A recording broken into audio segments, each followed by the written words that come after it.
That's why I want to talk about just historical games. I guess period piece would be the film term, but I don't know, Rob. Like, there's a bunch of games that have gone into like this kind of using an actual setting to set a tone or tell a story. Do you have any like favorites that come to mind?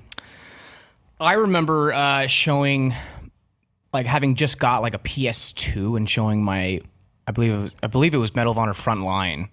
Oh, yeah. And, you know, of course, like a lot of those Call of Duty games came out like after Saving Private Ryan. Mm-hmm. And we're you know, that movie really changed like how people visualized and not so much romanticized that war. And man, that like Frontline scene in the beginning where you're like on the landing craft, just like Private Ryan, like planes whiz by. I remember like seeing that and then showing like my mom, and she was like, this is incredible. Like, we were blown away. Like, I remember like that for me was like the height of video games at that time. Yeah, because it was weird because that was one of the first games I can remember where you get onto the beach and your objective wasn't to shoot somebody, it was just to shoot, like suppressing fire. I don't know if you remember that. Right. And the rest of the American troops wouldn't move up the beach until you just fire your Thompson up there a little bit. And now that seems normal. Like in Battlefield 1, you get suppression bonuses for just shooting in an enemy's direction if they're behind cover. But yeah, I remember that was just straight out of Saving Private Ryan. Like that intro scene that Hanks and Spielberg and everybody worked on was just unreal. And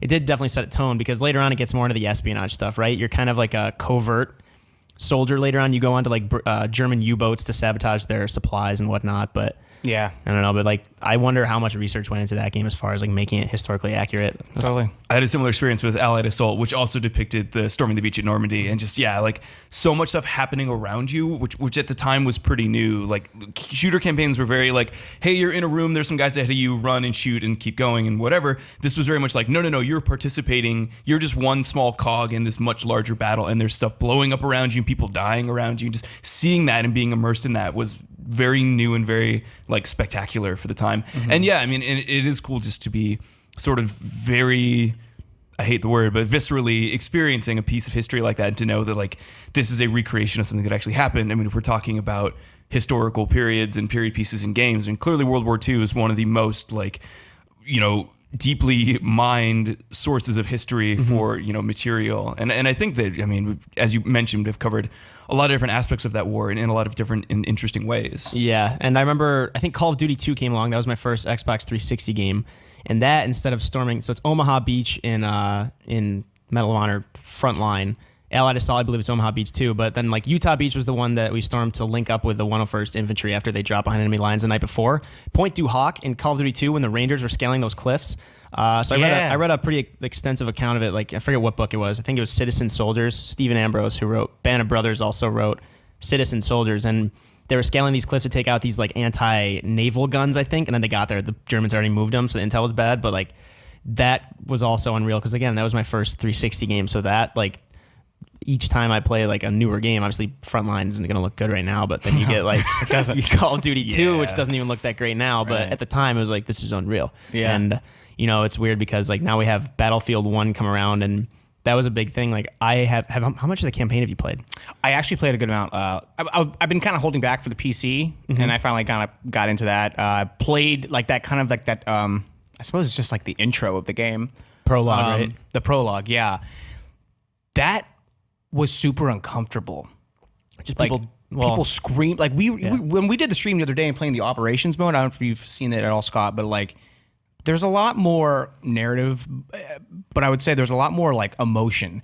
Like there are people blowing that whistle and then just tons of people just screaming and charging. There is something extremely unsettling about like playing that game. One, it looks freaking unreal, and just shooting people, it feels extremely uncomfortable compared to like, I don't know. I mean, you want to compare it to like Frontline, like we said, but there's something about how it looks, the mud, knowing about World War I compared to World War II. Like, it was not nearly as like, in a lot of ways, cut and dry, evil. black versus white. Right. Yeah. And that was the thing about, I remember like now that you're talking about it, there's that scene from like Enemy at the Gates that we were talking about. It was in Call of Duty Finest Hour when you're running across Red Square in Stalingrad, and then you got one guy with a rifle, one guy with a bandolier in case he dies. Like you pick it up and shoot, and that's kind of the same thing. Battlefield 1, from what I've played of the campaign, what little I've played, and from multiplayer, the operations mode we were just talking about, it's the story-driven, like kind of, I guess, pertinent to this conversation. It's that story-driven. What would have happened if the Germans defended this in the Italian Alps, and you know, like the U.S. actually pushed them back, or what if the U.S. actually failed? And there is much more impact to Battlefield 1, and Frostbite engine helps, like having that, like the condensation on the guns, the mud on your gun when you go prone and get back up. It creates a better sense of place. Again, these are like maps designed to be fun in the end, and they are they're trying to shed light on these like lesser known historical accounts. Did Campaign do that much farther in? Like I know one is Lawrence of Arabia, one is there's like an Italian, he's like a heavy trooper, right? And his granddaughter's telling the story from his point of view. Yeah, I haven't gone that far. Okay. Yeah, and anyway, like that game itself, kind of, I like that they actually, I know Miguel Concepcion, we're going to have him come on and talk more about his review in a few minutes, but he was saying there's a lot, it's bleak, the campaign. Yeah. And he said it almost feels ham-fisted, but then when you look at it, maybe it should, because it was World War I. It was the war that, like, called it the Great War because we didn't know anything like that would ever happen again. But I don't know, to get away from the more depressing side of the games, LA Noire is one of my, that game is so flawed in so many ways, and especially the core mechanics. I don't know did you guys play LA Noire? Oh yeah. It did not need to be an open world game. No, not at all. And because the conversations were a cool thing, and then, but the setting, like that, just LA in the 50s reminds me of like, I don't know, just like a ton of movies are set there. LA Confidential is one of my favorite movies, and it nails that. Like the way everybody dresses, the facial animation capture helped, but I remember that just every time I talk to somebody, their accents, a lot of people from Mad Men were the show. The main character in LA Noire is Ken Cosgrove from Mad Men. Yeah. But I don't know, what did you think of, you said it didn't need to be open world. Why do you think that you should, like more linear, would you have preferred? Well, because it was basically an adventure game that for whatever reason was set in an open world. It didn't really make sense. I mean, the game was all about, acting as a detective in classic Los Angeles, right, in vintage LA. There was no reason to like include driving and shooting in that, really. I mean, there was all this attention paid to like, the voice acting and facial capture, as you mentioned, which at the time was pretty revolutionary, even if it looks a little bit wonky and bizarre now. So it's weird to me that they would invest all those resources in that aspect of the game and this really unique and interesting aspect of the game, and then shoehorn that into this open world structure. I mean, from what I remember, that game had a pretty tortured development cycle or whatever. People suspect that Rockstar was kind of like pressuring Team Bondi to finish the project, and they were not happy with how things were turning out, and that may have directed certain design decisions, and that might be why the game turned out the way it did. But yeah, I mean, the sections for me of that game that are most memorable are always like the interrogations or the investigative portion of the game. I don't remember any of the driving or shooting. Like that was all completely unnecessary to like the core experience in my mind. But they're pretty you're right. bare-boned, yeah. The city was really cool, and it's really interesting to go to LA and see what remains of that time period, because there are still traces of that in Los Angeles. There's not much of it, but if you go to like Broadway, if you go to old like East LA, like what used to be downtown, you can still see like Art Deco buildings and like traces of this architecture that's still around, even if much of the city has kind of moved on and forgotten that portion of its past. Mm-hmm. Yeah, it's always interesting to see these like vestigial things like that have remained since the past. Like, I don't know, like New York City has a ton of that still. Like San Francisco, like a weird like smorgasbord of different kind of architectural styles and everything. But that kind of leads me to my next one, the Assassin's Creed series. Like they were yearly for a while, or biannual, depending on who was developing them. They're all under Ubisoft, but like which studio at Ubisoft. But that was always the allure of what was the next Assassin's Creed game, where was it going to be set. The first one was pretty cool because we didn't know what the series was when the first one was announced, but then the next one comes along, it's Renaissance Italy, and people were asking for like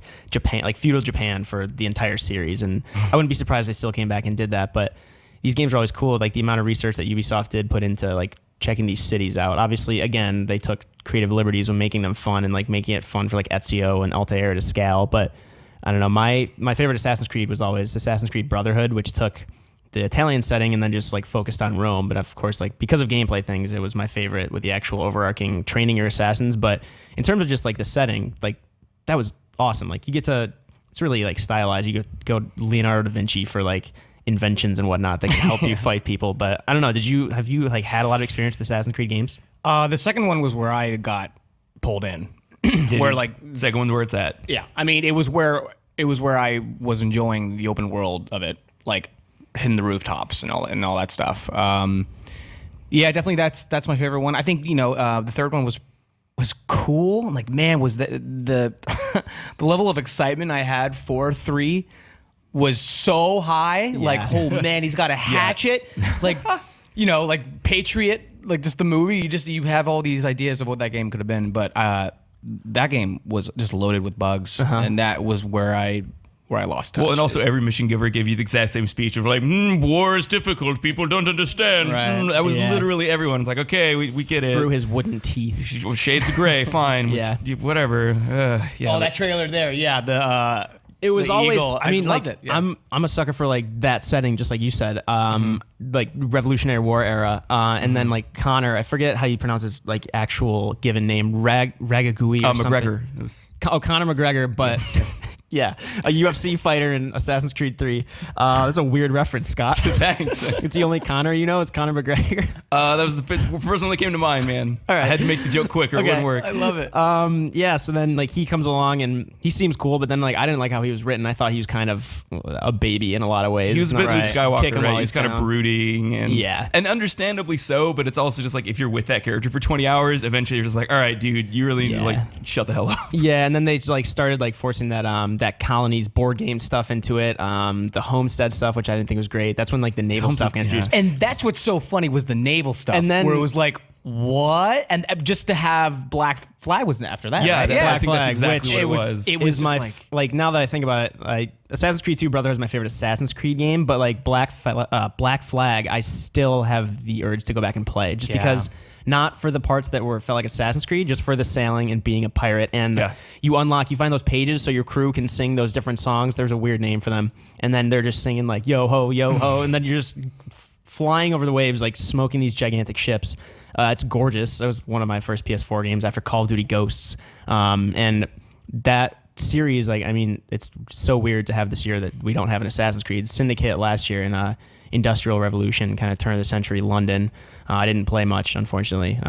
Maybe I will at some point. Yeah. That series has covered a lot of ground, though. I mean, especially if you're including like graphic novels and other stuff like in that same universe. I think I'm fairly confident there was a comic book set in feudal Japan based in the Assassin's Creed universe. Okay. And there may have also been like one of the side-scrolling games. I'm trying to remember what that sort of sub-series was called. Well, there's 3 of them, right? Yeah, there's 3. One set in Russia, one I believe was feudal China. Japan, or maybe it was China. Chronicles China. Chronicles. Yeah, I Chronicles, didn't play any of the Chronicles games, so I only have a dim recollection of this, unfortunately. But regardless, yeah, if we're talking about historical games, Assassin's Creed is like covered more ground than just about any other franchise. Yeah, it seemed like a pertinent conversation. We have Battlefield 1. It was a big deal because they're not going futuristic like Titanfall and Infinite Warfare and like Black Ops 3 did last year. It's just one of those military shooters that kind of broke the mold by going back to something that has already been done to death, or not World War I, but that kind of like 20th century war era. And don't forget, Civ's out at the end of the week, which encompasses all of history. Exactly. So really, Civ. I've played a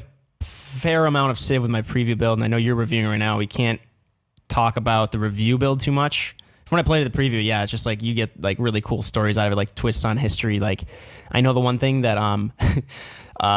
Firaxis and 2K actually don't like to talk about it, but apparently Gandhi's estate like doesn't like when people bring up Civilization, the video game series. Like Gandhi, his estate does not like it because there was that one glitch where his personality would go so far into the negative, like on the good side, that it would circle back to the max aggressive, and he would just nuke everyone. So that was Wow. So they this don't is a like. real thing. It's super funny. Not sure we're supposed to be talking about it now, but they don't like when Civilization is brought up in relation to Gandhi because of that glitch. But yeah, anyway, as you mentioned, it is a That's glitch. so great. So this was never Not like intended for to X's. happen, but like it was just some weird programming thing where he could become Sure. so peaceful that it would loop around and he would just become like the ultimate. He would just attack everyone instantly. Sounds like a robot. If you look up like YouTube videos of people with like combating Gandhi in Civ 5, it's hilarious. Yeah, it's like I said, like Civilization. That's one of my favorite. That's one of the reasons. Like it's my favorite series. You get that like weird twist on history based on like these real people in real places. But